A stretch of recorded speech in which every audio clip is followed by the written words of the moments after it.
Hey, welcome to Dolts podcast, live Sunday.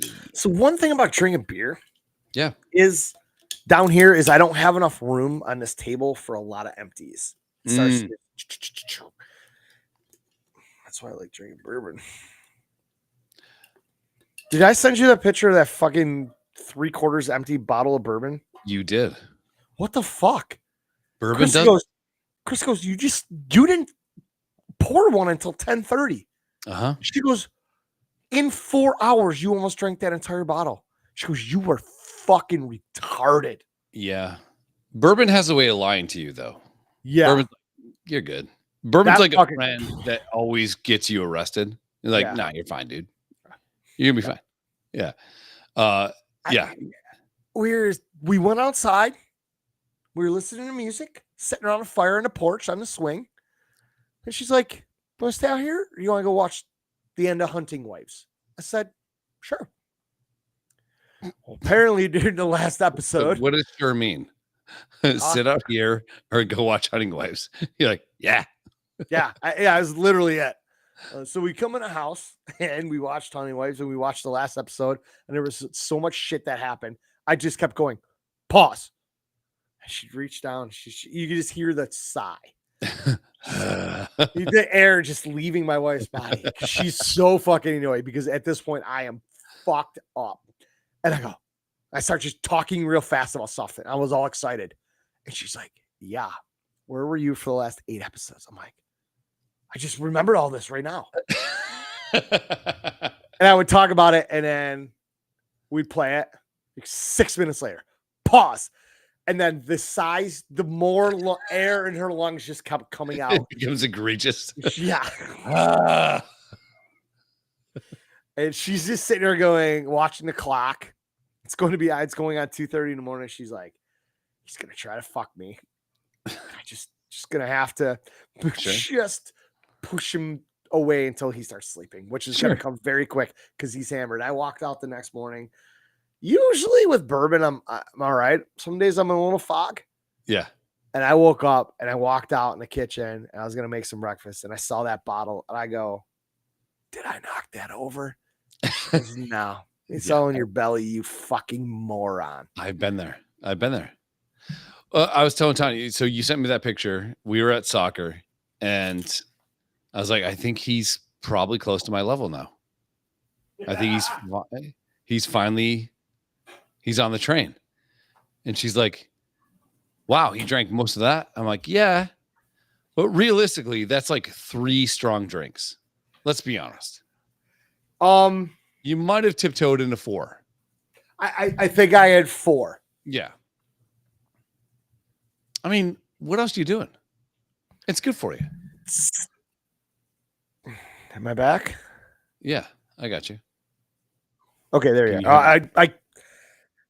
I can, yeah. Oh, that's fine. I unplugged my headphones so when you were talking, I can hear through the computer. Oh, yeah. When I step away, and I could not find the hole. Okay. And you're trying to fuck later? Nice. Nope. I was telling Krista today or yesterday when we were sitting around talking about something, and I said, "Oh, the one when I came to see you a couple weeks ago, I go, we went hard in the paint on Wednesday. Sure did. While we're on Wednesday, I'm going to talk about this. I did finally go see Chris. Yes. At his house in Illinois. Yep. I surprised him. He knew I was coming, but he didn't think my flight got in until 6:30 because when we were going to book the original flight, that was the only flight into the little airport near him. Yep. I got in at 6:30. He's like, great, I can work. I do shit with the kids, whatever, pick you up. We'll all go out to the bar, blah, blah, blah. Well, my flight came in at 11:30 in the morning. Miles picked me up at the airport. We go to Wild Wings. Because I texted Miles like the couple days before and I said, hey, don't know if you got to work or whatever, but I go, is there any way you can trick Chris into going to lunch? And I didn't give a fuck where it was. I go, I know he goes to Wild Wings or whatever. I said, someplace he goes a lot. He's like, oh yeah, Wild Wings. So I said, all right, just tell him, meet me there at noon. Let's have lunch, whatever. So Yeah. So hold on. Let me interject real quick. So I see Miles at soccer. You came in on Wednesday, right? Wednesday, yeah. Wednesday morning. Yeah. So I'm picking up the kids from soccer on Tuesday, and he goes, "Hey, let's have lunch tomorrow." And Miles is not a let's do lunch guy. All right. What the fuck? What? I just got a message from Jamie. Well, 7:30. An hour ago. I love you, dude. Thanks for the friendship. Yeah, he's a great guy. So I go to Miles, like, I'm looking at him like, what are you getting at? He goes, let's go to Wild Wings. I'm like, you don't like Wild Wings. He's like, yeah, I know. It's just what I'm into right now. And alarm bells are going off in your head. The worst liar of all time. And the only guy other than you that would just say, hey, here's the truth. And I did not put two and two together. My two most honest friends were conspiring against me. And I was just like, all right, cool. Wild Wings. Great. So go ahead. Continue. We park out front. We walk in. And they want the bar's empty. Wild Wings, every location, giant bar. Yep. We sit in the middle. I'm not sitting on Miles' lap. So I sit one seat away. Figured maybe when Chris comes in, sit in the middle of us and we can spread out a little bit and we're all together, whatever. Chris comes in the side door. I thought he was going to come in the back door. Front door. Front door was behind us. I figured he'd come in. Sure. And he comes in the side door. Right from the gym. Walks in. Says, Miles like, hey, what up? He's like, hey, what's going on? At this point, Chris has no idea this is me. I'm not in disguise. I'm wearing a fucking golf hat and a coral colored. You're I don't know what it's called. You're exactly you. Yeah. A coral colored, like a fleece with a little hood, like a golf hoodie, one would say. And he pulls up a chair on the other side of Miles. So now he's a couple bar stools down from me. And he leans forward and he goes, hey, what's up?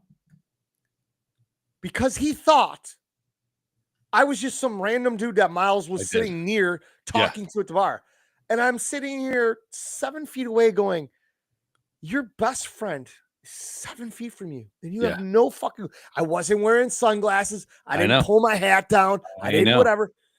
And he goes, hey, what's up? And I lean forward and I go, really? And he goes, holy fuck. And at that moment I was like, now, because I was assuming if I come in, we can have some beers, we can have some lunch, go back to your house. You can work the rest of the day. Kids, I can have a couple drinks or whatever. And we started bar hopping around the fucking town. We did. Yeah. I got home and we picked up the kids, right? Wednesday? Miles went and picked up. We all picked up the kids. Yeah, we all picked up the kids. I lost rock, paper, scissors for the front seat to Miles' daughters. Gemma, she was so fucking happy about it. Yep. And Miles was like, Gemma, no. And you're like, no, she won. Dude, I lost. I'm sorry. She beat me. So it's me, you, and my kids in the back seat. Nobody's sitting on Uncle Daryl's lap right now. Yeah. No, I completely apologize. We went back to your house, dropped off all my shit. Yep. And then you and I headed out and we went to Buckwater, the infamous Buckwater that I hear about all the time that they're always hanging out at. And we walk in and old dude, Chris walking into Buckwater is akin to me walking into Vinny's. Yeah. I got to say hi to 100 fucking people. Yep. So I understood. I knew what it was. Walked in and old guy immediately fucking hands Chris and I a shot of tequila. Yep. And I go, I thank you. I shook his hand, introduced themselves, whatever. And I said, I got one question. Good old is this sipping or is this shooting? Mm-hmm. Oh, this sipping. I said, all right. Took a look, and the bartender immediately had bush lights for us. Yep. And the whole time I'm standing here talking to this older guy, there is a black gentleman sitting about 20 feet away in a comfortable chair with his legs crossed. staring into my soul while licking his lips. And I'm just sitting here going, this is wildly uncomfortable. And then I saw him eat a chicken wing. It was overtly sexual. Yeah. It was definitely aimed in my direction. Or at my direction. Whatever. So he sipped on the tequila. I'm not a big tequila guy. That shit was as smooth as it gets. It was really good. I would have preferred if it was cold. Same. If whiskey meets tequila, as far as sipping drinks goes, that's the fucking one. That is something I would probably sip on that slower than I would a bourbon. Do you want me to call the guy that was eating chicken wings? You can, if you want to, because I'm just going to finish that part of the story. Yeah. So this is Wednesday night, and this is where I meet the entire cast of Chris's friends. Hey, Chris, hold on for a second. Good, how are you? Casey had Gonna get a 10-piece. Is he at KFC? I'm doing beer tonight. So can I get a couple of Busch Lights? Ooh. Yeah. Hey, what's up, man? Hey, you're on the podcast. What was it like? You can't hear me, Kenny. No, he cannot. Rad. What was it like seeing Daryl for the first time ever? Okay. What was it like to see what? Daryl for the first time ever. Yo, I was pleasantly surprised that he was smaller than I thought he was. He was. Hold up, am I supposed to be being serious about this, or am I supposed to whatever? Either way, for you, babe. Okay. Well, I had partial chub immediately. I told you. But no, I mean, honestly, I was excited to meet him just because, like, one of those things of, obviously you and I are like close or whatever, like really kicked it off. And so I knew that it was going to like seamlessly kind of be a thing. Yeah. But, it's weird. I feel like Daryl's a close friend of mine, even though we're not that close. Yeah, we all feel the same way. Because our extremely racist chats. Yeah, like our group chat. Read our group chat. The only thing it was awesome. I wish I would have been able to be there longer and hang out more and whatever. I know there's a lot of moving pieces with everything. Yeah. Honestly, I kind of wish, I had the funeral I had to go to or whatever. Yeah. I was hoping it would have worked out to where I could have end up going halfway and do the spend a day with you guys up there just so I could have hung out with him. Oh yeah, same. Yeah. That would have been fun. But yeah, obviously that didn't work out that way, but nah, man, it was cool. I just wish we would have had the opportunity to be able to hang out more. And I feel like it could have been way more reckless. No doubt. If the schedules weren't the way they were. But man, it was great. And did you have fun last night? Oh man. Remember, you're on the podcast. I think we had enough fun for me, you, Jeff, and the whole bar. Daryl Ortiz kept rubbing his cheeks because he was laughing too hard. I don't know how many different times I almost spit my drink all over Jeff's face. And the other bartender dude, the way that he kept on coming over there, he was trying to close stuff up, and then Michelle was kind of all right, whatever. Yeah, I texted Daryl. I'm like, they kept it open for us. It was us three. And some girl counting cash, of which you didn't steal. Good job. Congratulations. Well, I was thinking about it. Yeah. I mean, and we got to listen to some Too Short, some New Editions, some Bobby Brown. Oh yeah, nice. What Too Short song? So you need to make sure Cocktails. Oh yeah, that's a good one. Play that, and then you guys can have a conversation about that. All right, brother. Love you. All right, man. All right, bye. And he's literally sitting, like I said, 20 feet away, and I felt somewhat famous because all your friends either have my phone number, or were friends on Facebook. Everybody was legit excited to meet me. Yeah. And I wanted to meet, the cast. I just literally call all your friends a cast of characters. Yeah. That I've met through you via the podcast or just through you, whatever. And I was like, everybody came out that night. Yeah, it was amazing. But sitting there watching Ortiz just licking his, and I'm like, I know it's him, and I know we got to go over and say hi and hug it out here real quick. But I was just like, I got to finish this tequila. This guy's talking to us. I'm like, I couldn't take a couple steps without somebody wanting to talk. It was kind of like being finally, it was like, dude, when we shook hands and hugged, yeah. it was warming, just like it was when Jerian showed up. And see, like when Miles picked me up at the airport, it was like there was no weirdness. It was like I felt I was amongst friends, people that I've known for a long time. Like Ortez just said, it feels like we've been lifelong friends. Yeah. I mean, our group chat is wildly racist on both sides of the spectrum. It's a little more one-sided because there's 2 white guys and 1 black guy, but you know. Thank God. Yeah. No, if I would have picked you up when you were supposed to land, I would have probably had a little anxiety, like parking at Buckwater, bring you in, just because it's new and this is my friend, and I don't know, but the fact that you got off basically a private jet. It was all right. So I fly to Chicago and I get on a it's like a private jet. Yeah. It was small. 2 seats on either side. I could barely stand up in the aisle and my shoulders were bumping the overhead cargo bins. And I got on there and the lady goes, I don't care where your assigned seat is, sit where you want. There's only 4 people in this flight. Perfect. And I'm like, well, I did the math. I'm like 4, there's 8 rows. Cause I was in the last row. I was in 8A, 4 seats, 8 rows, 32 people. There's 4 of us. She goes, we're going to get up. It's going to be about an hour flight and snacks and a quick drink. I was like, sweet. Cause I had mini bottles in my bag ready to fucking go. And I sent Chris a picture of the plane. He goes, holy fuck.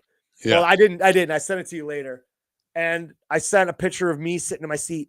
You know how the exit rows have all that extra leg room? Yeah. Those Shaq could have sat where I was and never came close to stretching out, touching the seat in front of me.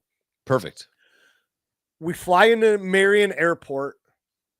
I think it just has 1 door to go into the airport and 1 to go out to the plane. So they pull up a little ramp to the side of the plane. So I'm all the way in the back of the plane. I have a carry-on and a backpack, so no big deal. My carry-on, they actually checked and threw under the plane.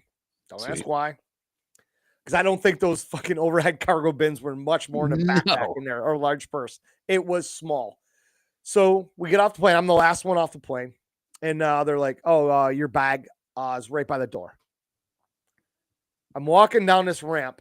Miles is standing at the fucking fence going, woo! And everybody's looking at me. There's like all these stewardesses and pilots waiting by the door to walk into the actual airport. And everybody's looking at me. And I'm just like, what up? And it was like a celebrity getting off the plane. I'm like, I got welcomed. Yeah. I walked up and the one lady shoved my bag over to me. She goes, here you go, sir. Thanks for flying with us. I'm like, no problem. Thanks for not killing me. And walked to the airport. Miles dapped me up. We hugged and he's like, let's go. And off we went. But that night at Buckwater was awesome. I got to meet Ortez. I got to meet Jerian. I got to meet Zach. Yeah. Miles was there. Obviously, I got to meet him. Audra. Yep. A couple other people were there. I am you're that old dude, Jim, you just randomly hang out with. Love Jim. He was super cool guy. Yeah. At one point, the bartender called me over by name. Yep. Michelle. Yep. Right. And she legit just wanted to talk. Mm-hmm. And she was the sweetest person ever. Yep. She's like, you're from Buffalo? Why are you way down here? This is Chris, my best friend. And we got all this shit going on. She was genuinely interested just to ask some questions. And then we drank that night. Fuck, did we drink? Yeah. And at, certain times people just started fading out. Tanya came out obviously and whatnot. And then it was we went to another bar like across the street. Yeah. Yeah. Or across the parking lot. I don't know. And it was you, me, and Jerian popped in at some point. I don't remember. I think Miles drove us there. We had a drive. I thought we walked across the parking lot. We might have. I don't know. Shit. I couldn't turn this light off. I think Miles drove us to Cellar. I think that. Yeah. And then we were in there partying, and Jerry popped in. Yep. The funny thing was, Miles does not remember getting on fucking Jerry's motorcycle. No. And taking a picture. Yeah. So that was he's like, that didn't happen. Yeah, that was behind Buckwater. But and then we ended up with the wildest fucking Uber. So he lives in a college town. There's like an actual decent sized college there. Sure. Southern Illinois, the Salukis. They have no Uber. No Uber. None. So in order for us to get Uber, it was a process. We were an hour and a half. Yeah. And we just kept drinking. Yes. Egregiously. Yeah. The Uber driver shows up, and she had her son or her boyfriend in the front seat. We couldn't figure it out. Chris and I spent the entire, how long did it take? 20-minute ride home? Miles said he drove to Cellar. Okay. So 20 minutes. I don't know how long it took us to get from that bar to Chris's house. From Cellar to my house, maybe 15 minutes. Okay. We were in the back seat, we were like windshield wiper blades getting tossed. This lady was insane. And she goes, take my number in case you need another ride. Yeah. I couldn't have deleted a number faster. Yeah. Like, I'm never riding with you again. She was horrible. We couldn't, and we didn't need her Thursday. Thursday was cool because I worked a little bit. You, me, Miles, Ortez, and Zach went to lunch. Yep, at the airport. At an airport hangar. Watched little planes take off. And then Ortez's wife, Patty, came by. Got to meet Patty. Yep. So that was cool and shit. And then Friday morning, we jumped in a car. Hold on. You're omitting the snooker. Oh, so we leave the airport bar. Yeah. And everybody's like, we got to get... You're like, I got to be home by like 3:15 to get the kids off the bus, whatever. I'm like, all right, no problem, dude. We're just a couple gentlemen. We had a Bloody Mary. We had a beer. We had some nice lunch. Yeah. We had water that tasted like warm, hot feet. Shit. That was shit water. Zach didn't like his water so much he fucking spilled it. Fuck this shit. So like, we should stop at Midland. We got to take Daryl to Midland. I'm like, all right. We pull into this bar. It is on some podunk back roads. Mm-hmm. The roads where Chris lives are honestly 1.5 lanes wide. Exactly, if somebody's coming at you, you need to literally almost put your vehicle into a ditch. Yeah, you got to veer a little bit. It is fucking nuts. Anyhow, we pull into this bar, and I didn't even get out of the truck, and I go, I love this place. Yeah. It's in the middle of nowhere, and you already know it's going to be a good bar. We walk in, it's got plywood floors, OSB ceilings that were just literally painted with a brush black. People are there eating lunch. We walk into the bar, and sweet lady's bartending. She's like, you guys eating or drinking? We just got done eating. Now we're drinking. So we all got Busch Lights. It was you, me, Zach, and Miles. Yeah. Well, in the middle of the bar, there's this weird table. I didn't think much of it. Oh, also the bars in Illinois all have fucking slot machines. Yep. So fucking cool. I'm like, I have to gamble. I put $20 in the slot machine. I left with $22.50. Hey, winner. Oh, and I find a whole bunch of change in the machine. So as I'm gambling, I hear Chris and Miles and Zach talking about something. And a guy comes in and asks for some help, and they take the cover off this thing.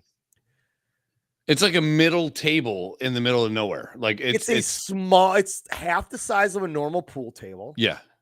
And it's got bumpers. It's not snooker. I was informed. We're incorrect. Yeah. We call it snooker because it sounds fun to say. Yeah. Whatever. It's actually bumper pool. It's called Sniggers.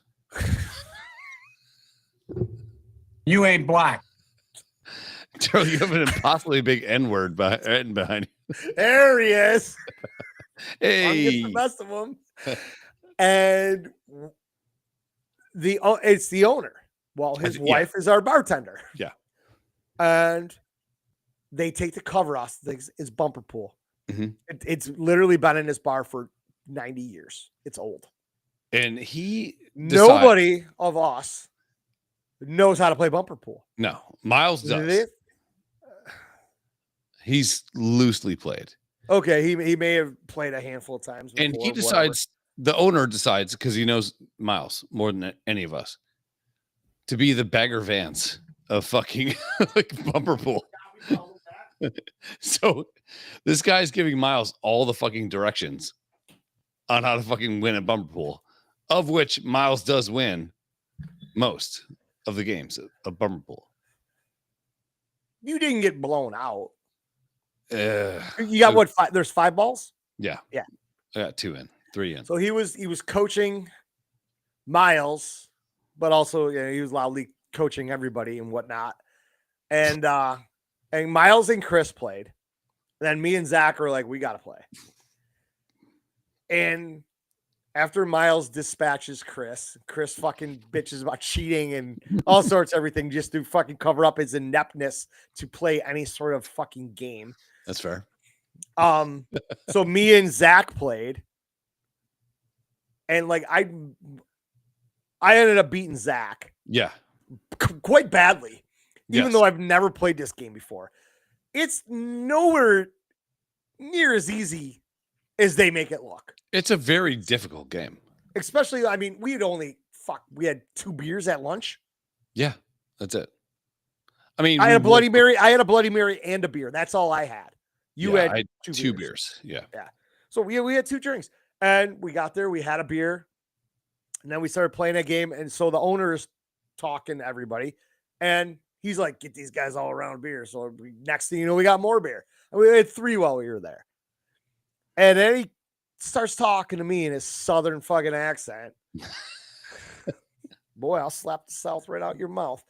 And he goes, "You see this?" And he's pointing at the floor. Now, this floor has roughly a 1/4 inch of fucking filth. Yeah. It's the Built Vinny up over the years. of- Vinny's got carpet.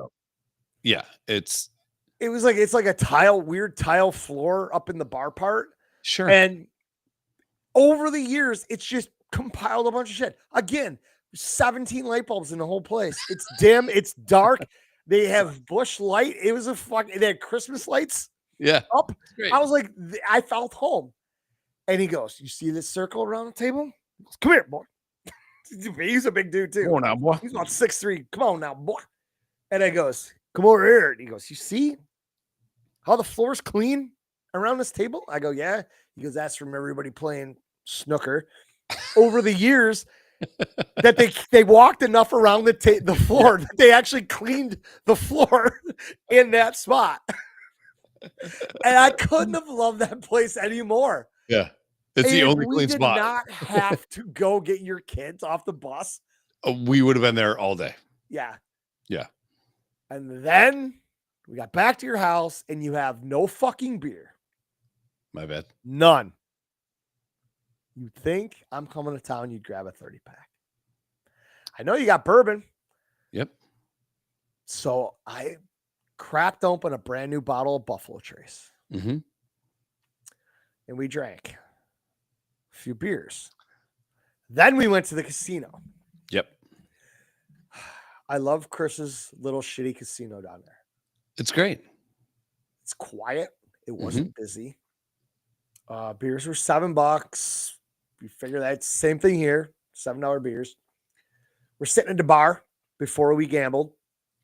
And when I got out of your truck at the casino, when I opened the door and stepped out, I found a coin. Yes.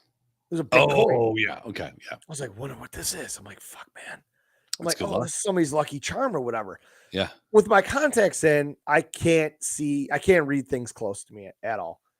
When I wear my glasses, I just kind of look over the top and I can read everything fine. I'm like, oh, fuck, you can't read this shit. We're sitting at the bar. Chris is like, let me see that thing. I'm like, this is going to be our good luck. We're going to win a lot of money. I give it to him. It was somebody's sobriety coin. For like 25 years. One that should have burnt our hands when we touched it. Right. And then something happened where we were handing it back and forth and we dropped it. And it fell on the floor between us at the bar. And I looked down and I'm like, Should I get it? Because now we know it's a sobriety corner and we're not looking to be sober. Well, we had openly discussed that we're not doing good gambling, or doing well, as Miles would say. And we determined that the coin was actually bad luck. Yeah. And then you dropped it. And then it dropped. And I looked at him and we had a quick little conversation. I grabbed my Magic 8 Ball app. I go, well, the Magic 8 Ball app, we're going to live by it right now. Should we pick it up or not? Shook it. It said, absolutely not. I'm like, fuck your sobriety. That's the way it is. And then we went out on the floor. Chris didn't pay his tab. Bartender chased him down for $14. Whoops. I mean, it's a fucked up thing is you can't keep a tab open at a bar. Yeah. Like you had to pay for a drink, close your tab, and you can walk around. Okay. Whatever. So she chased him down and we apologized because fuck, dude. I personally, I didn't know, but it was your turn to buy beer that time. I thought that we could leave and come back. Yeah, leave the bar area. Yeah. No, there was 30 fucking people in this relatively good sized casino. There's nobody there. Super clean, no cigarette smoke, which I do enjoy. I love that. Yeah. So we go play blackjack. Play blackjack. $5 blackjack, 8-deck shoe, no automatic shuffler, and pays 3-2. I am getting better at playing blackjack. Like I know most of the book. I don't know all of it. And I even told the dealer when we sat down, I said, I'm going to ask a couple questions here and there. 17 was showing a 10. 16 was showing an 8. All that kind of shit, right? Yeah. So it's $5. I was like, all right, fuck, $5. We win a couple hands. I start betting $10. I'm betting $10. I'm getting double downs. I'm putting $10 more up there. Every hand I get the fucking Yahtzee card every time. Yeah. I'm showing a 10. I'm getting an ace. I could not. I think I made 21, 6 out of 8 hands in a row. Yeah. And then I just kept betting more. I'm struggling to make 16. Yeah. Chris is lucky if both of his cards made 16. And the entire time I am a heap of chips. And he is bitching about his luck. Meanwhile, he's actually up like $40 or $50. Yeah. But he's just pissed because I could not miss. No, I'm splitting fucking 9s. I'm banging 10s and aces. I'm 20-21 every time. And winner. And the dealer was so fucking funny. He was awesome. And I could not lose. We get to the end of the shoe. And I look at Chris and I go, you need to make a decision. Either go get us more beers and we run through this next shoe or we get up right now. He's like, we should go. Yep. Like he's down like $300, you would think. The motherfucker walked out with an extra 40 or 50 bucks in his pocket. Sure. But he's mad because I couldn't miss. Yeah. And when I walked out, I bought in for 100. I walked out with over $400. So I won like 300 and some bucks. Yeah. And I was fighting my ass off to win 40. Yeah. I had the easiest decisions you could ever make at a blackjack table. And none of them were ever wrong. Every hand, I'm in a fist fight. Yeah. I could have sat there for probably the next 3 or 4 hours and literally taken all their money. Yeah. So then that's Thursday. Then we went to Bart's house. Yes. And I got to meet another one of the cast of characters. Bart is an amazing cook. Mm-hmm. Loves cooking meats and shit. And we got there and met his wife, Noah, and his kids. And he's got 2 huge fucking dogs. Took pictures of them. He made a bunch of chicken wings that night. Good shit. Oh, and Miles was there. We met Miles there. Yep. And he had these big, they're almost like tomahawk wings. And they were pork wings. I'm not a huge pork guy. But he's like, here, grab one of them wings. He goes, take some of this sauce, sprinkle it on it. And I'm like, I just poured it on my plate. That was some of the best shit I ever had. Yeah, he can. I was even telling Chris about it. I showed her the pictures. She's like, God damn, that looks good. I'm like, these were fucking great. Yeah, he can. I mean, you don't want to eat.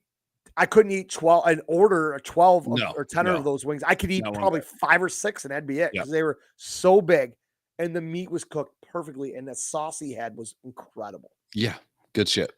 Then we went home Mm-hmm. and we watched Hot Tub Time Machine, right? Drank a half a bottle of bourbon. And we drank the other half of the bottle of Buffalo Trace. Well, some of us finished ours. I fell asleep. I'm not sure when, but I do know when I woke up, the end of Hot Tub Time Machine 2 was on. And Chris was at a 45-degree angle on the couch. He was out. And I woke up and my bourbon was gone. I drank whatever ice melted in the glass, poured the ice in the sink, set the glass down, and I went downstairs to my couch. Woke up to him on the phone with people about work, hungover as all fuck. And he had some work shit to do. I was like, all right, cool. I'm going to clean up my clothes and pack my shit and whatever. And that was Friday morning when we were on our way to Chicago. Mm-hmm. So we have a 5-hour drive. At no point does Chris grab a cooler, a soft-sided cooler, or mention road beers. No. When him and I, two of the biggest alcoholics you're probably going to meet, that we're never going to do anything without alcohol at all. We had 0 fucking beers to Chicago. We stopped at Wendy's and had lunch. Chris got his burger in 3 minutes. It took them 25 minutes because they ran out of burgers and they had to get some from somewhere to make the rest of our food. Chris was already done, threw his shit away, drank all his pop, and was dealing with work stuff on his phone. And I'm just wandering around with my drink. We got to Chicago, missed. So we think we're gonna have entrances to the hotel. So yeah, that was rough. We think we're gonna have tickets to the EDM festival that night too. So it was like, get in, throw your Friday, shit in, Saturday, 3 days. Figure it out. Yeah. So our guy Keegan, he's like, Keegan? It's not gonna make it tonight. It's not gonna happen. So we're like, fuck it. Well, And we're by here. by the time we got there, we rolled in 4:00. Yeah. 4:30. By the time we got into Chicago on a Friday night, the White Sox were playing Boston. The WNBA was in town that night. The Sky. They were playing that night too. And Keegan wasn't sure if he could get us our tickets or wristbands or whatever. It seemed like it was starting to be a problem. And I'm like, by time I didn't realize we were only fucking 10 minutes away from the stadium. Yeah. I thought we were a little farther, whatever. I'm like, by time we do all this shit and deal with fucking traffic on Friday at rush hour, we're not going to get there till 6:30. It only goes till 11. I'm like, I didn't want to fuck around. Shitty thing is I missed one of the guys I really, really, really, really wanted to see. And he was on Friday night. I'll see him again somewhere. I know I will. I was over it. So we're like, fuck it. Let's scrap it. Let's not stress. The boys are loose in Chicago. Sure. What do? Chris, let's go to the casino. Motherfucker. Uber will be here in 3 minutes. We got to get downstairs. I didn't have a choice. I didn't have a chance to even say, what the fuck? We're in an Uber. I knew if we got dropped off by the casino, there was going to be places to go. Yeah. We're in downtown Chicago. And we had to eat. Yeah. And we know we're going to get out. We walked around the corner to the casino. People drive in Chicago. Terribly. Terrible. I don't think I could make it there. No. It's bad. The way they drive. It was a 40 or 50 minute Uber ride to go 45. Yeah. 15 miles. Right. Friday night rush hour in Chicago, one of the largest cities in the fucking nation. And we're in this Uber. It's just, the guy didn't have the AC on. It was warm in there. It's terrible. We got there and he dropped us off and whatever. I thought he was Russian, but he was actually Chinese. And that tells you how well he drove. Stereotype. And we walk around. The casino is like the one, if you've ever been to the casino in Cleveland. It's 4-side building. There's only one side that you can come in out of. You can leave anywhere. Yeah. So we found the entrance. They were like, dude, fuck. We They got a pizza. restaurant. We got pizza and beers first. And then we were like, did they have food inside the casino? Do you really want to eat there? I don't want to get a sandwich out of the cafe if they got one, whatever. And across the street is Pizzeria Uno. Mm-hmm. Let's go. Walked in, got a table. We sat down on the patio. We each ordered pizza and some seafood dip, whatever. Food was incredible. Had a couple beers. Went in the casino. 3-floor casino. 3rd floor, all Asians.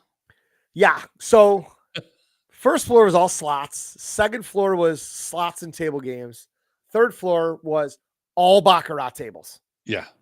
Because when we sign up for a player's card, you could get $15 of either slot play or table games. I'm like, I don't want to play slots. I'm playing table games. Tables. Friday night, can't find with $15. Can't find a minimum table anywhere. No. So we're waiting, walking around. And we try to use it at something, roulette. And the guy said, you can't use it here. I go, where the fuck can we use this? What the fuck? I got annoyed right then. Same. I'm like, yeah. He's like, craps or baccarat or something. I'm like, where the fuck the baccarat tables? And craps wasn't open at that point too. Yeah, so they were waiting. They were getting their chips in and getting Yeah. all that shit sorted Yeah. out. And I was like, ooh, baccarat. He goes, 3rd floor. Let's get a fucking beer. Let's go. We go up to the 3rd floor. It's Chinatown. It is legit Chinatown. We were the only 2 non-Asian people walking around. We were the only round guys. Yeah. There was 30 fucking baccarat tables up there. Yeah. Every one of them was No too seats. deep with Asians. Yeah, no seats. Yeah. And then none of them had a $15 or $20 minimum. A couple of them were $102, $200 minimums. Yeah. Yeah. I was like, fuck me. So we ended up going back down to craps table open. I know nothing about craps. Chris thinks he knows craps. He does not. He's better at bubble craps. Thank So you. I bought $100 in chips. I put $10 on top of my $15 free play. Yeah. And then I was told I could only bet it on like 2 different things. I'm like, fucking I'm annoyed. Yeah. Just I'm put gonna it throw down this there. piece of paper out. Who cares? Yeah. We're going with real money. Yeah. Yeah. So Chris 5 and 9. plays 5 and 9, which is not the right way to go. I don't think 6 and 8 or better. Anyhow, did you win money, lose money, break even? Up $35 maybe. Whatever. Yeah. So I'm walking around like, I don't want to play slots. I want to play table games. And stumble across like a $10 or $15 Mississippi stud game. I somewhat know the game. Of which we very limited knowledge on it. I know of it. I've no idea. I've seen it played before. Sure. And I sit down and I'm like, I legit looked around and said, listen, I don't know what the fuck is going on here. I've seen it played a couple times online on YouTube, stumbled across it. I'm like, I'd like to be well-versed in a couple games. And I said, I think I know what's going on. And there's all these bets to be made. And You got to bet progressively through the hand. yeah, it is ungodly hard to make a pair. Yeah. You get 2 cards. And then the dealer puts 3 community cards out there one at a time. Mhm. But if you want to see the next card, you got to bet it. Yeah. So your initial bet is, let's say, $20. 15. Yeah, 20. Round up. If you get your cards, you look at your cards before they even throw the fucking 3 down, If you have a pair of 6s to 10s, or jack or higher. yeah.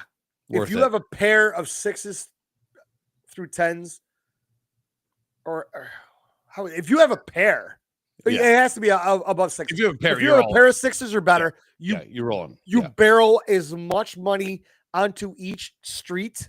Yeah. And as you can bet double your initial bet. Yeah, so if you put 20 on there, your play bet or any bet or whatever on each of the 3 cards, you can make that 40, 40, 40. So it's 120. You could bet, if you're betting 20, you could bet $140. Which we did not realize at the time when we sat but down. we also never got those good cards. No. But it was weird, like 6s through 10s, pairs of those. If you paired one up, You kind of get your money back. you basically, you don't lose. It's a push bet. Yeah. And if whatever. and people got to chase. And I sat down with $90. I played a bunch. I didn't give a fuck about that $90. Whatever. So Chris and I both lose like $100. And then we get a beer and we're wandering around. And this was back on the second floor. Yep. Non-Asian floor. And Chris is like, I wonder, was that a pig game that you played? Like ox? Like a fucking like ox. Yes, yeah, it was an ox game. Yeah. That it was ox based. Chris is like, what the fuck's up with these oxes? He throws $100 in it. I throw 100 in and I lose it. Like I don't even think I got a line hit. You baked through that in like 3 spins. Yeah, it was just I was betting like $4 or $5. It was just gone. Chris is betting $1.50. 3 spins in, the fucking screen shakes. Like, well, you got something. Big line hit, $80. 5 more spins. Fucking screen shakes. Bulls or oxes are running all over the place. Fucking wins $110. Then I go up to betting more. Then he bets $4 or $5. The fucking screen shakes. The bulls or oxes or whatever are running around again. 320 and shit. And he wins $300. And the end of the night, you ended up winning like $1,000. Yeah. And I just sat there going, I mean, I was happy for him because I it was fun to watch somebody win like that. And then you put a little bit extra back in and gave it back. Because you're like, is this thing gonna keep going? And you're like, you gotta feel this out. And I'm like, it stopped paying a little bit. Yeah, I was like, yeah, it was up to 1,100 in winnings. I walked it back down to probably 940. Yeah. So I cashed out with 940. Yeah, and then we walked out of the casino and just started wandering. Yeah, we went across the street into. Here's an important thing too. Like everybody has like negative connotations about Chicago. All you hear is gun violence, people getting shot, whatever.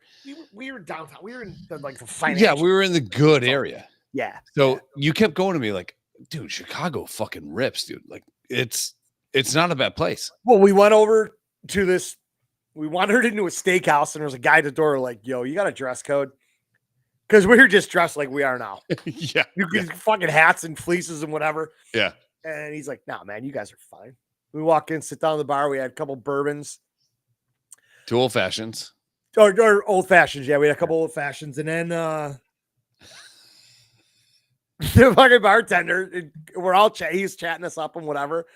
And something goes on. Chris comes out of fucking left field and asks for a Jepson's Malort. Yes. So if you got 2 seconds, Google Jepson's Malort, Mallort. Yep. Watch the videos. It doesn't end well. Yeah. This is a terrible, terrible liquor. Chris gets it, and I'm looking, and I'm like, he is going to puke all over this bar. Yeah, I felt it. Bartender hyped it up. He's like, I actually like this shit. I go, you're a fucking liar.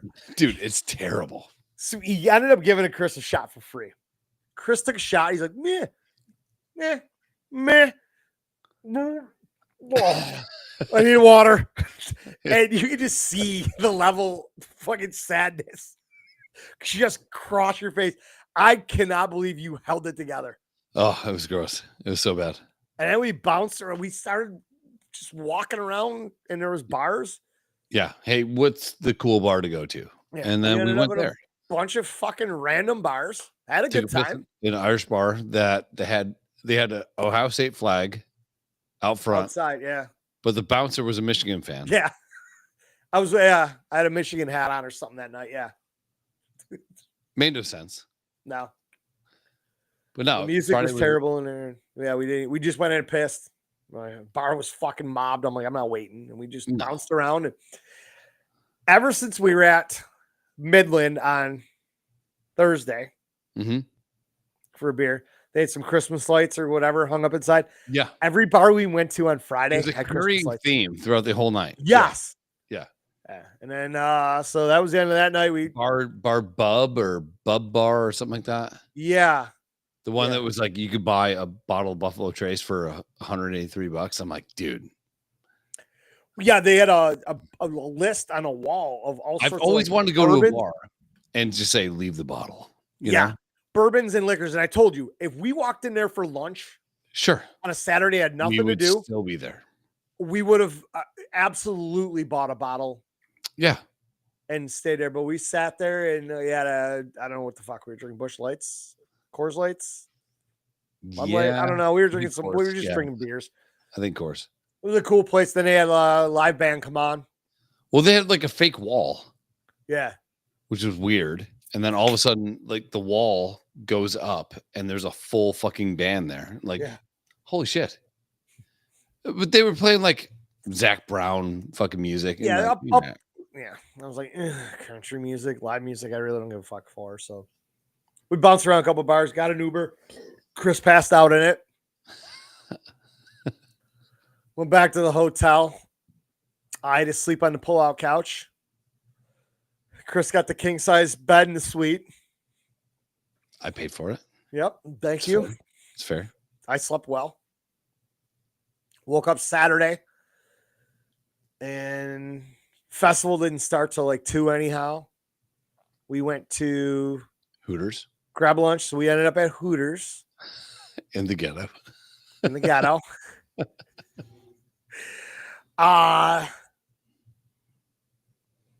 Hooters was interesting. The whole thing about us is that when we go on these benders, we don't eat. Yeah, it's usually a problem. So it's important for all the people that love us to make sure that we're eating. So we go to Hooters in the fucking ghetto. It wasn't that bad. But it South Cicero in Chicago ain't the greatest. It wasn't good. So we split 18 wings, I believe. Yeah. And right? fries. And that's all we ate the entire day. I believe, right? You're 100% correct. Yeah. So Saturday, we sat there. I legit sent my buddy Charlie a text saying, fuck Ohio. And I looked down and it was just spinning. Yeah. And I sent somebody else a text and it just spun. I'm like, whatever. A shitty service. I powered down my phone. I powered it back up. I restarted my phone. Yeah. So Verizon had this like. And for come to find out, Verizon had a wild outage.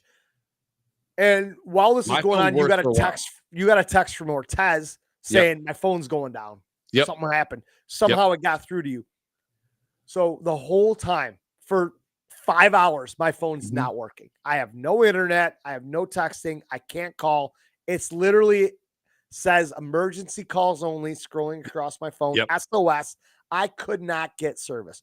I went outside, out of the building and walked into the parking lot, shut my phone off for a couple minutes, turn it back on. Same thing. Chris, phone worked just fine.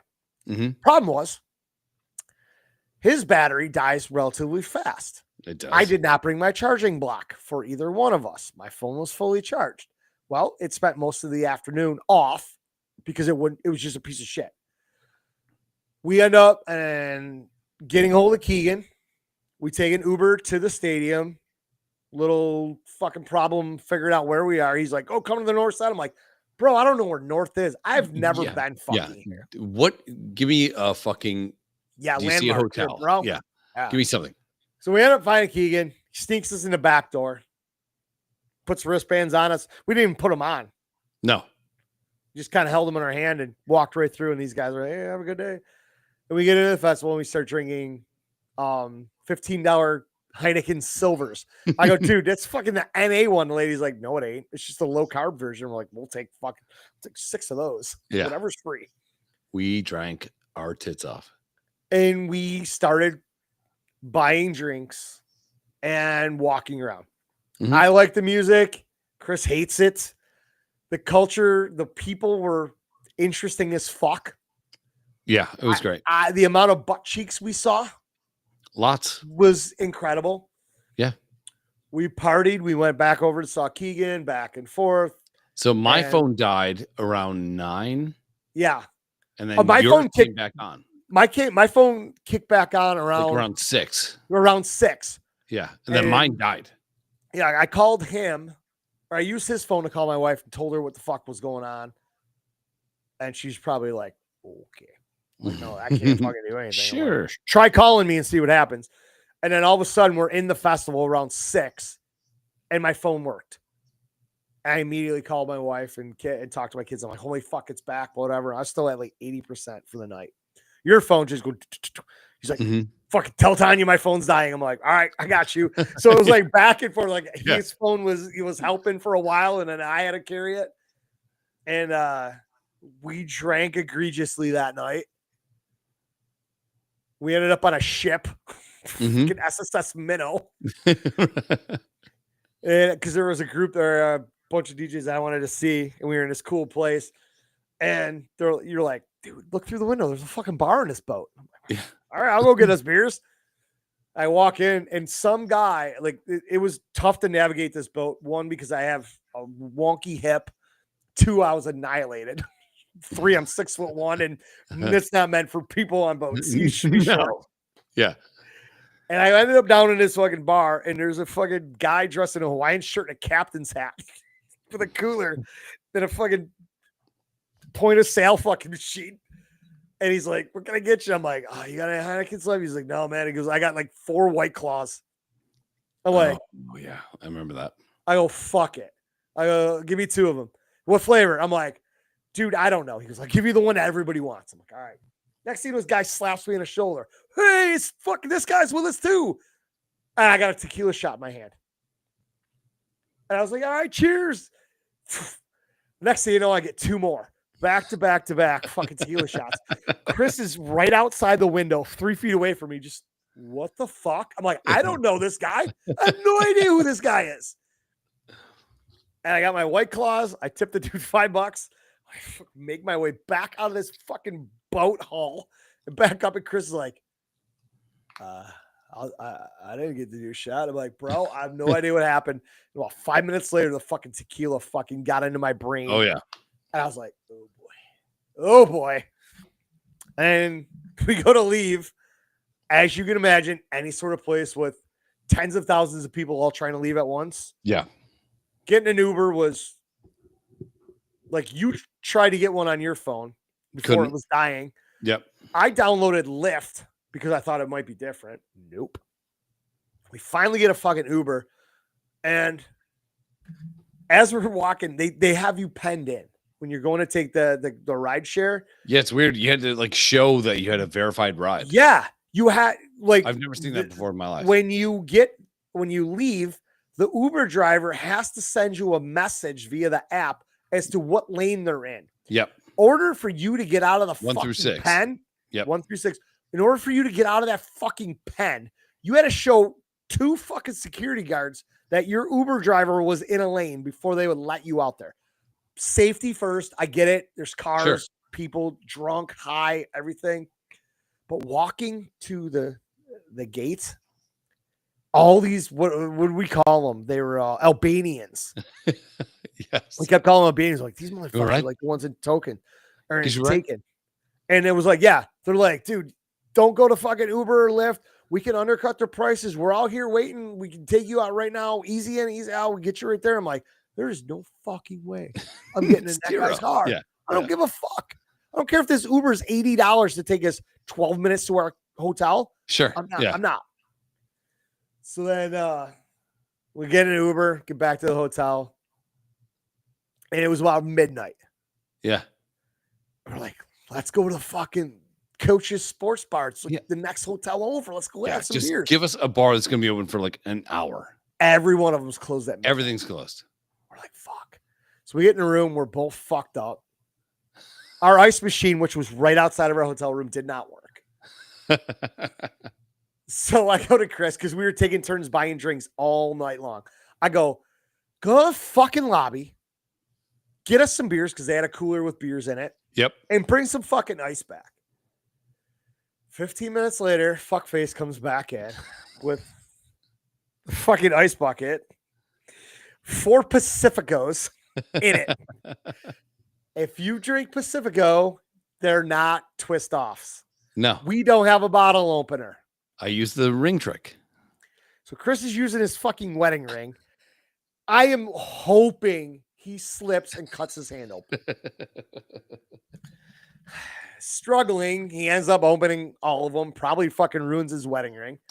And we drink 2 beers.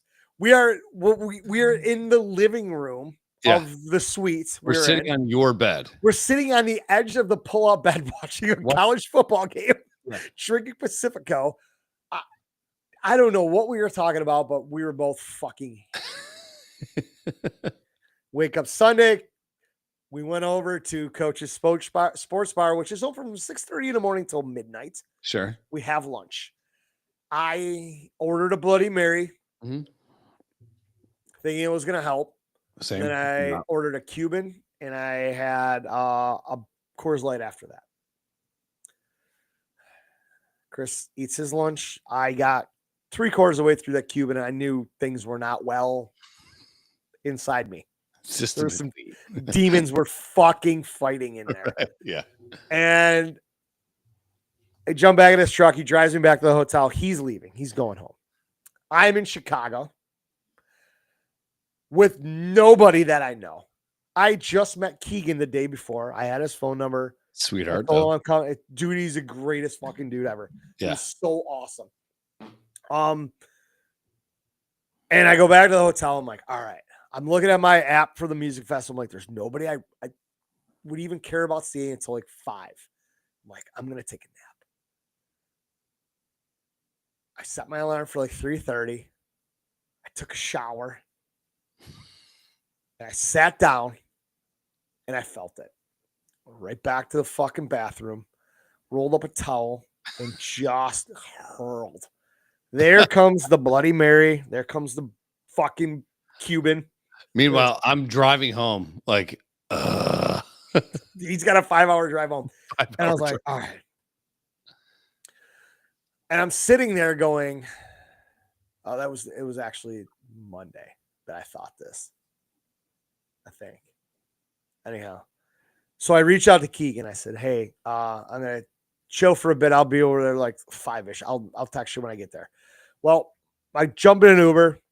It's $14 to go the 12 miles away that we were. Versus the allegedly, there might have been a shuttle. I'm not 100% sure. I didn't look into it, whatever. And the whole time I'm thinking is, all right, I'm flying out on Monday. Midway Airport is literally across the street. Yep. I'm watching planes take off. I thought I was flying out of O'Hare, which was way the fuck up in Chicago. Yeah. $70 Uber ride, 25 minutes away. Like, fuck. So I put myself together in my fucking rave outfit, which was literally just a bunch of shit. Oh, yeah. Thanks for the $15 sunglasses. Oh, you're welcome. Because we went Saturday and it was bright as fuck. We were looking right in the sun and they were selling sunglasses. Chris bought us 2 pair with his winnings from the casino. The guy's like, $35 a piece. I'm like, I will give you 30 for both. He's like, cool. These are legit $3 sunglasses. Yeah, I'm like, whatever.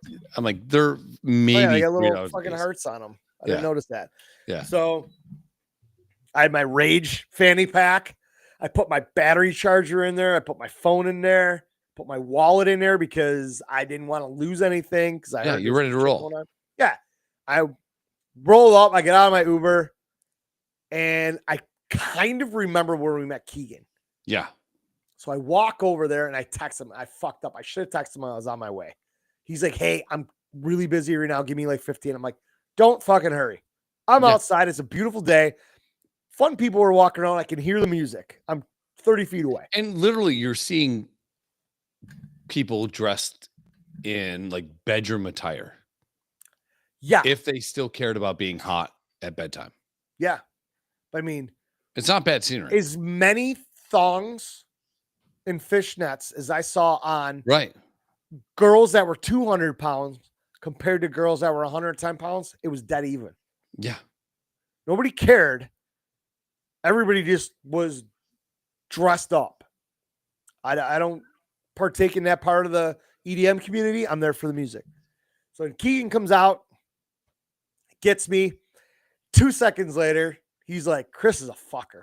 He should have came. I'm like, I know. We get in there, went into the print shop where they were at, dropped off my wristband. They were busy. It's the last day. They're trying to get rid of all their shit. I'm like, I'm getting the fuck out of the way. Keegan's like, dude, it's 5 o'clock. He goes, I'm done by like 8:30. He goes, be back here. He goes, we'll go check some shit out. Great. I walk over. I see 4 incredible fucking acts in a row that melted my face. And I'm drinking. I'm not egregiously drinking. So I was just still drinking Heineken Silvers. I went over and got in line for a food truck. Got myself a burrito. Because eating is the key. It is. And I knew I wasn't going to get fucking annihilated because I was by myself. And whatever. I hung out with Keegan, went back, and we were bullshitting. I walked by a couple times, and we were sitting there, and we went out through the back of his tent. Yep. And we were watching over the fence a couple of the acts and whatnot, and it was fucking awesome. And we're sitting there, and a couple of the guys that know them, that are friends with them and shit, are like very high up in the workers. Like one of them is like in charge of all the electrical. Oh yeah, that's and big. then the other guy is like right below him or whatever. So we're sitting there bullshitting and whatnot. And all of a sudden, one guy comes over. He's talking to Keegan. Keegan looks at me and his eyes are this big. He goes, you want to go backstage for Zed's Dead? I'm like, Zed's Dead's not my jam. It's more drum and bass, a little heavier shit. I go, wait, like by the DJ? He goes, yeah, we'll get you right up on stage. I go, my fucking hair stood up. I go, yeah. Yeah. So he's like, all right. So he rounded so me right and Keegan up. Going home, you're like, I'm backstage. Yeah. He's like, round me and Keegan up. And one of the girls that was working a booth, she brought a couple friends. We head out. We walk through the back. There's security guys. They're like, these guys didn't have bracelets or anything. They knew who they were. Yeah. They're like, I got 5 guys with me here. We're gonna go jump in the golf carts. He's like, we got 2 golf carts. They're like fucking little limos. Sick. Jump into fucking golf carts. And they take us behind the whole fucking right out the gate, out back. Me and Keegan are fucking videoing this whole thing. We're going through. Next thing you know, we're behind this in the stadium. We're coming through. It's all the ambulances and shit are staged back there. All the cops are back there. Nice. And they park our fucking shit and we walk right down. And we are fucking 12 feet from the fucking DJs. Finally, one of the security guards comes over and says, hey, go out on the floor. We're going to be pulling people out of this mess shortly. Sure shit. They're carting people out, bloody noses, passed out, drugs. Fuck. Just because it was an up-tempo yeah shit. So do they mosh during that? Like yes. Some of them do mosh. Yeah. And then we were standing there for a while. I took a billion pictures and videos. I was like, all right, man. The laser shows were awesome. The fucking fire was cool. And they're like, all right, let's go. I'm like, all right, cool. So we walk back up the ramp, but instead of going to the golf carts, we go left. We're going upstairs. And then we are legit right behind the fucking DJs. Oh, shit. So they got a massive fucking video screen. And I'm standing there taking pictures, videos. And Keegan and the one guy are like, how far can we push this? They go over to behind the video screen and lay down on the ground and are taking videos under the video screen of the DJs because it was 2 guys. And finally they came over and they're like, that is a huge OSHA violation. They're underneath that screen. That screen could fall. Yeah. Like, You're dead. Yeah. We were back there for 20 minutes. That's cool. And I got some incredible fucking Keegan was sending me mad videos. I'm like, again, they weren't my kind of shit, but the fact that I got that fucking close, even some of the friends of mine that do DJ and shit, I sent them a video. They're like, that was fucking incredible, dude. Yeah. That's all cool. the fuck. I'm like, so Keegan goes, hey, you did something I've never been able to do. I go, okay. He goes, you went from no ticket to backstage for a headliner in one day. Yeah. Yeah. He goes, I've never done that. That's cool. So we partied and then I bought him a beer. That was before we went backstage. I only had like 3 or 4 beers that day. And then got my Uber, avoided the Albanians. My Uber guy's like, I don't want to drive into the fucking pen. I'm not coming through that bullshit. I said, Right. all right. He's like, meet me out on the road. Cause then they're all talking because they know the area. I'm like, I don't know where the fuck I am. I go, bro, I'm not from here. So he calls me because he sent me a message. He's like, what phone number? So I'm like, I'm headed out to the road. I'm wearing like a coral fleece and I got a bright yellow or a bright green fucking fanny pack. It says rage on it. It says rage on it in bright orange letters. And he goes, fuck, I just drove by and I see you. I see a turn signal come on. He goes, I'm right here. I'm like, fuck, I ran. I jogged, jumped in the back of his car, and then off we went. So I realized that if we would have walked out past that hotel, crossed that main road, and ordered an Uber from there, it probably would have been half price. Yep. And a lot faster. Then I woke up and Krista was sending me information for my flight. And I go, she sent me, because I didn't know who I was flying out on. I didn't get the text from Expedia or whatever. Yeah. And she's like, your flight is at like whatever, 2:15 p.m. out of MDW. I go, please, baby Jesus, tell me that's Midway. And she's like, yeah, why? And I go, I sent her a picture because I went and I slept in your bed. Yeah. Sunday night. And I sent her a picture out the window of the planes taking off and all the Southwest tail wings. And I go, Midway's right fucking here. Yeah. I go, O'Hare is a long way away. Yeah. And there was a free shuttle to the airport. Sick. Yeah. And I started drinking egregiously in the airport. As one does. Dude, airport drinking fucking rules. I don't think there's any better drinking. No. Because when you're next to somebody and you talk to them, you don't have to exchange information. They're going to go away. It's the cool thing is you're not from the same place. Right. Like I sat down at a bar and I was looking at the draft beers. I'm like, dude, just give me a Mick Ultra draft. She's like, we're out. I'm like, you want to drink? Excuse me, Coors Light bottle then. And she's like, do you want food? I'm like, yeah, can I get a menu? And it was like a middle of the mall, like piercing pagoda size bar. I'm like, where the fuck's food coming? Food was coming from somewhere else. Oh shit. So I ordered like little pretzel knots. They were like everything pretzels. They had all the seasoning on top of them. Came with a couple dips.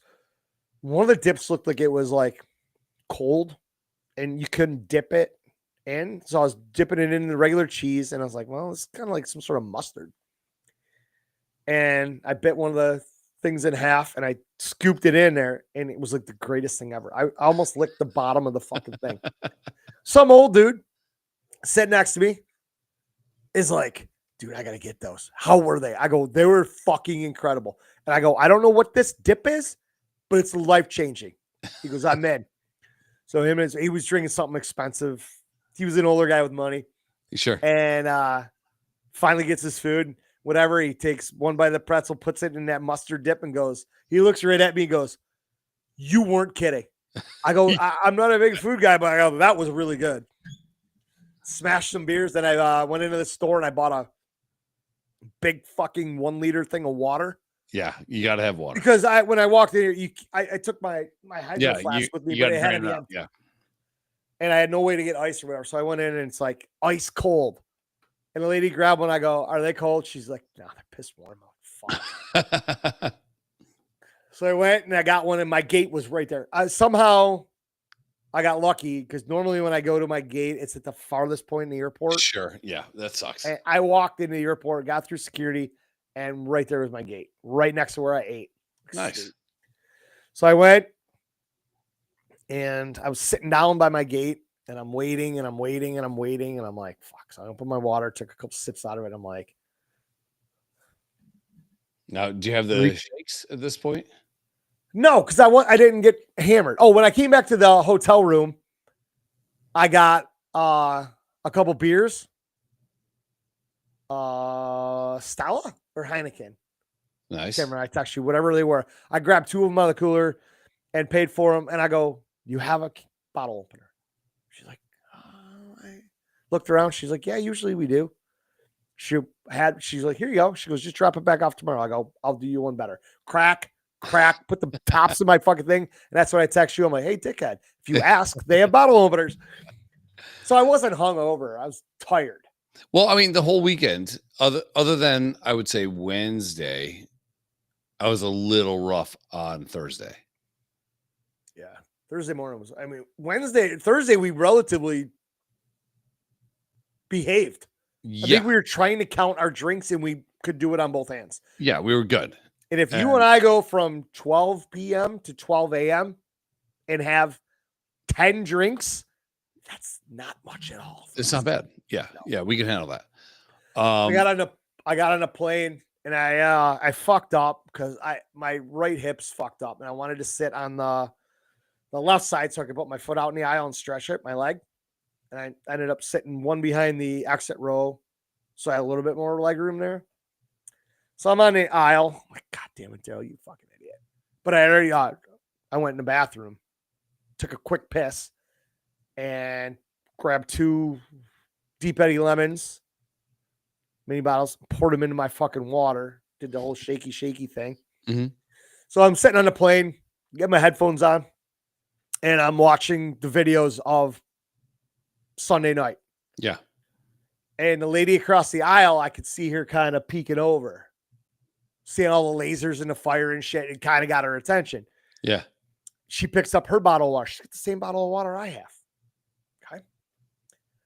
And the stewardess comes by and asks me drinks. And I'm like, no, can I just have a big cup of ice? I go, my water's piss warm. She's like, yeah, no problem. Ice comes. Stewardess pushes her cart through the thing. Lady got a pop or whatever. Crack. And I poured. I cracked them all before I left. Oh, nice. Yeah. That's the telltale sign. Don't fucking do that in a plane. They're all cracked, so it just opened. I did it in the airport bathroom. So I'm pouring the fucking vodka and water over the ice, shaking it up. And she reaches over across the aisle and taps me on the shoulder. And she goes, your water doesn't look like my water. That's not water, is it? I go, No. I go, no, there's a lot of vodka in here. Like, I don't fly well. I need this. So, yeah, that was a fun trip. Surprisingly, my flight to Pasadena, I won't give the whole trip because we don't have time, but yeah. Get the fuck out of here. I figured out my issues with flying. It's the process of getting to the airport, being on time, parking, getting the shuttle, getting through the lines, getting to your gate. Other than that, I think, other than when they shut the doors, my panic goes away. I think I'm pretty good. My flight was from St. Louis to Burbank, of which Burbank, you would think Burbank fucking Hollywood, right? Yeah, right. You would think it'd be a nice airport. Dude, I think the airport that you flew into Southern Illinois is a better airport than fucking Burbank. There's no bar there. Oh, okay. They did have one bar. But dude, like you're walking outside and it just says like signs like Alaska. And it's brown and fucking white. Alaska. Okay. Yeah, I'm not going there. Like Bill Burr. Okay, queers. But dude, the second they close the doors and you can't leave, that's when I have that flush of panic. I have a problem. Other than like taking off, I'm fine. That's kind of my problem. Landing, cool. Like because getting up in the air, I'm worried about bird strikes. Sure. I'm worried about the fucking wheels not going up. Mm-hmm. I'm worried about the plane crashing because I'm going to be the statistic. It's going to be that day. It's going to be me every time. Yeah. Landing, I have no problem with, except for my ears hurt like a motherfucker. Oh, yeah. And I can't stop it. Yeah. Sudafed, chewing gum, chewing candy, swallowing, drinking water. None of it helps. My ears feel like there's just blood pouring out of them. Excuse me. Problem with coming down, aside from the ear thing, is like if the engines go out, we can glide. Sure. I don't think planes that size glide very well. I'm not sure.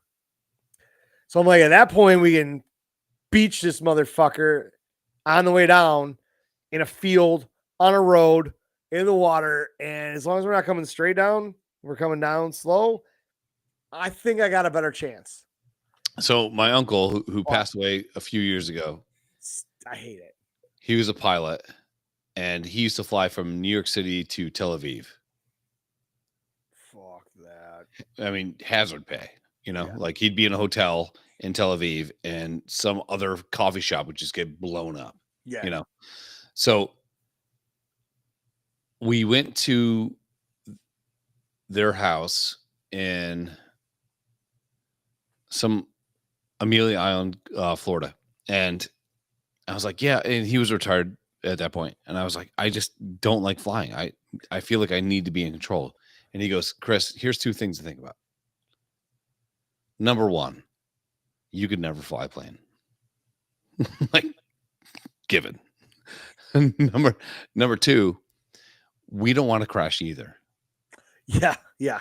It's like, oh, like I thought crashing was just something that happens, and it is, but it's also not, like this guy breaks up with his girlfriend. It's like, fuck it, I'm going to just fucking wheels down. Like they flick a fucking switch, dude. Yeah. And it goes on the pattern that you're supposed to go on.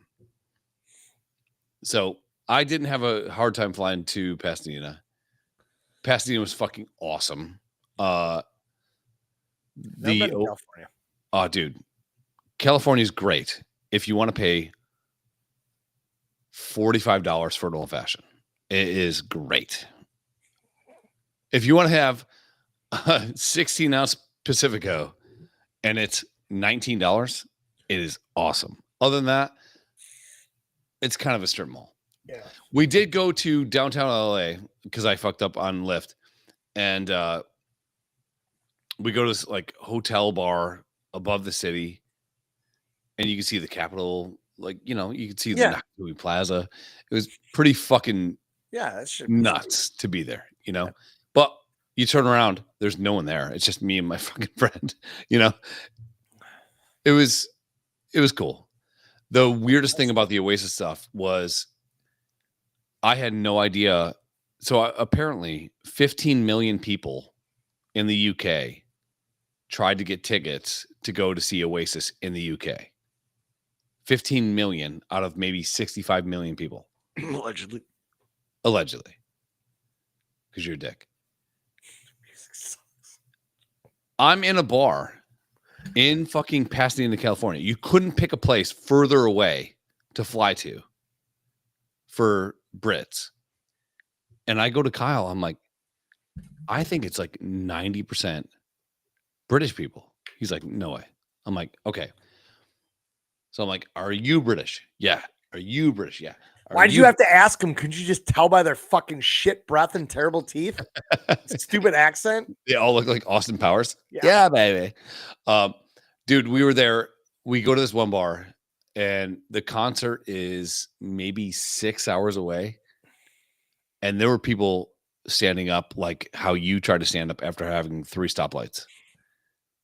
Like, unless you, I pulled one guy aside because he fell into me, and I'm holding him up. I'm like, unless you find cocaine, you're not going to make the show. Yeah. He's like, you got any? I'm like, I don't have any. Guy does. Yeah. But go find a Puerto Rican and they'll have it. But dude, no, I had no problem flying for the first time in a very long time. And also, I learned this too. Flying hungover, that's when you fucking start to spiral. Yeah. So the last night we had a few beers. We went to the Rams game. We overpaid for tickets, but in the tickets we got free food and we got free booze. Yeah. So you can buy like a regular Rams ticket, and to sit by the end zone it was like $225. but for $350, you get in the club. That extra $125 is probably what, 4 beers? Exactly. So I looked at the beer All day. price, $27 a beer, Yeah. a regular no, beer. Yeah. Just give me that extra ticket, free fucking food. I So- mean, when we are running a free food and free drinks, they're gonna lose money on alcohol on us, Mhm. and we're gonna just eat a quick burger and sustain. Yeah, just to have, dude. But they had like steak. They had fucking Yeah. barbecue sliders, and Kyle's Cat. Cal is a man of luxury. So he goes, I only go to maybe one or NFL game every 5 years, if I'm lucky. You know, Yeah. I go to more Bills games than he does. He's not a Bills fan, really. Attaboy. There's no NFL team in where he's at in North Carolina. And why would you want to go to the Panthers game? I was gonna say, yeah. Why would That'd you want be to the go? only one, right? So Aren't he's they in just like- Charlotte? Where are they? the Charlotte Panthers. He's in Raleigh. So Raleigh. he goes, everybody should experience a game like this because the LA Stadium, dude, is fucking amazing. I almost First- went there a couple years ago. Watched Michigan play. Dude, you get in there, and we had really close seats, comparatively speaking, Yeah, and it looked awesome.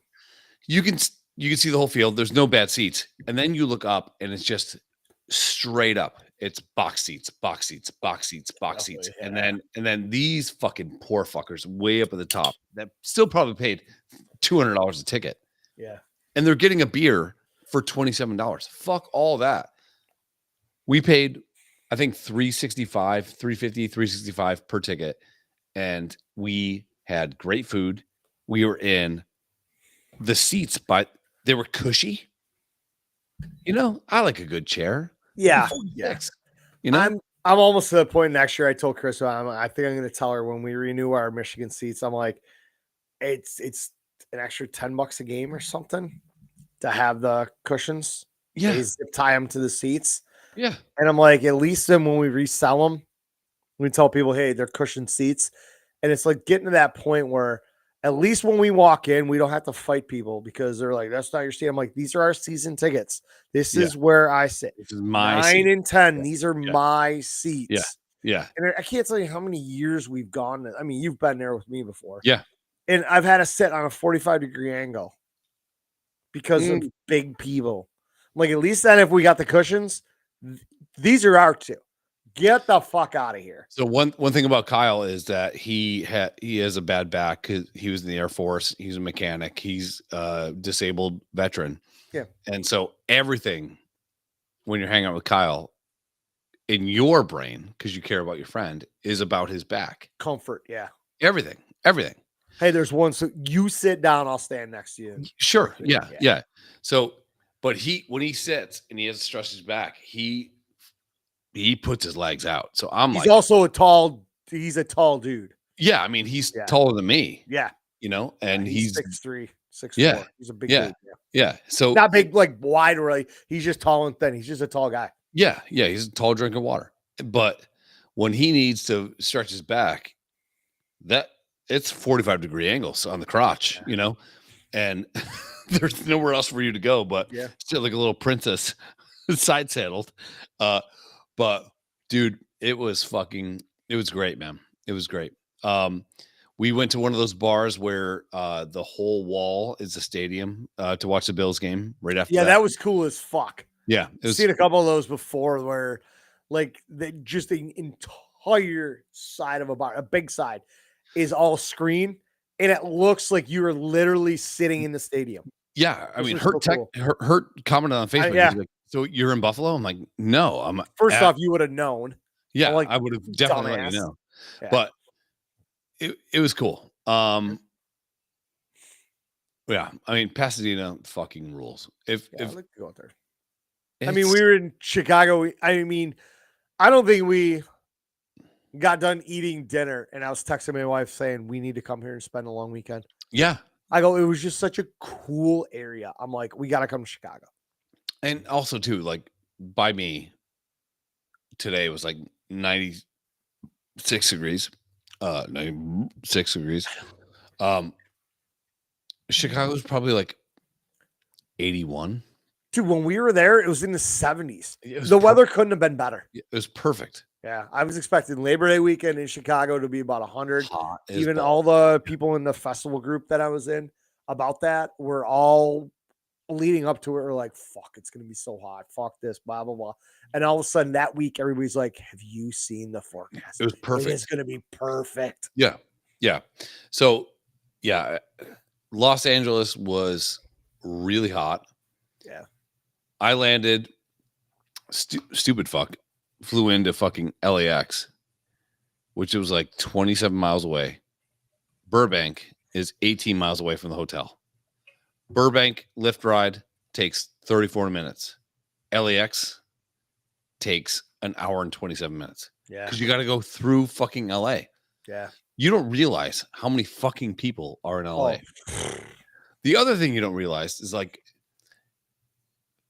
when we went to the Bills game before your wedding, we're walking up and all you see is frumpy.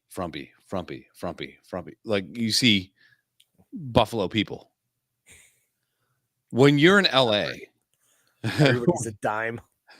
when you're in LA and you're walking up the stairs, it's like model. Like the hottest people of all time. Yeah. I will say this because, and we can go on this. Yeah, I got to get the fuck out of here. Yeah, I know. I'm cognizant for your time, babe. Fan bases. Texans fan base, from what I experienced, are fucking atrocious. Okay. Rams Know people? nothing about it. Yeah, dude. Rams people, I would assume they're not feverish about their team. They're just there for social status or I know. business, whatever. Yeah. I assume that, first of all, I assume there would be 50% Rams, 50% Texans. Oh, I thought it would have been a little more. Or more Texans, right? Right? Yeah. But the Rams fans are there. They're cool. But Texans people, man, they were just like dicks. And you're like, for what? Yeah. You know what I mean? Like, for what? Like, steers and queers, baby. I get like lineage, like the Jets or Bears. historically Dolphins fans don't travel well. So you wouldn't expect a Dolphins takeover. I would say it was probably 70-30 Rams to Texans fans. Yeah. But every single one of the Texans fans was a fucking dick. Real Other quick, than that, go ahead. Bills fans travel They travel well. almost. They do. They almost travel like Maple Leafs fans when they come here to Buffalo or Montreal fans for hockey. Mhm. It's almost like that, but those are shorter trips. Where Bills fans, every year I see it, they wait till the schedule comes out, and all of a sudden they pick out that Tennessee game because of Nashville, Atlanta, whatever, and then they just take swamp it over. And everybody knows that if the Bills are coming to your stadium, that you can jack the price up. They're paying for it, and they're coming. Yep. I mean, Gordick texted me one year. I was supposed to go to Nashville, and he's like, we drank every bar out of beer. Yeah. Every bar had no beer. They don't realize. Yeah, But- Nashville knows when Bills are coming. They're like, they've been prepared lately. They're like, Jesus Christ. Yeah. Yeah. Stock And up. that's it, yeah. But Texans fans were like not aggressive, but like one guy was in the completely wrong Obnoxious? section. Yeah. Yeah. One guy was in the completely wrong section. He's like, these are our seats. And the people in the seats were right in front of us. And the guy's like, no, I think you're in the wrong section. He's like, no, we're not. And so that was my first thing about a Texan fan. Then we go up to the club area where it's like Wild Wings on fucking steroids with way better food. And then there's an outdoor concourse that's like a Wild Wings patio on fucking steroids. It's fucking amazing. Like it's like being in a mall. It was insane. Like the Ram Stadium is fucking perfect. Yeah, that place looked incredible when they it's so cool. But every single time there's Texans people just yelling at other people for doing nothing wrong. Yeah. It's like for the Texans? Yeah. For the Texans? I get like if you're a Cleveland Brown fan and you go to LA, sure, be a dick. You got every reason to be a dick. Yeah, you got nothing to look forward to. Life. Or if you're a Bills fan, sure. They there it is. Slipped. They've never won anything. Slipped. So, but anyways, go Bills. We'll get out of here. Regular scheduled show next weekend. Yeah, Friday. I'll let you know about that. If not Saturday. Chris is having surgery Thursday morning. Saturday. She has to spend the night, so I'll pick her up Friday. Okay. She'll probably be resting and everything, but as long as she's okay for a little while. Yeah, super late Friday. Abo. Yeah, we can do the 9 o'clock show, whatever. Sure. We'll see. So yeah, we should be on for Friday, so we'll be back to regular for a while. Cool. I don't have poker on Fridays anymore. Next Friday would be our last poker night, but it got moved to the following Wednesday. Ooh. And then in October, our final table at the casino is on a Saturday. So I'll be that weekend I'll be gone Friday and Saturday. Yeah. Okay. The 17th and 18th of October. So maybe we'll do a Wednesday show. Thursday, whatever. Sure. Whatever. Wednesday, fine. Thursday, whatever. Cool. Right. Escape, small screen. That is all. I hope you guys enjoyed us being back. Rest in peace, Charlie Kirk. And hey, let's stop being cunts to everybody. Yeah. Let's start with that. That's what Jesus said. Yeah. Right before he died on the cross. And don't be. He said, stop being cunts. And don't be a giant.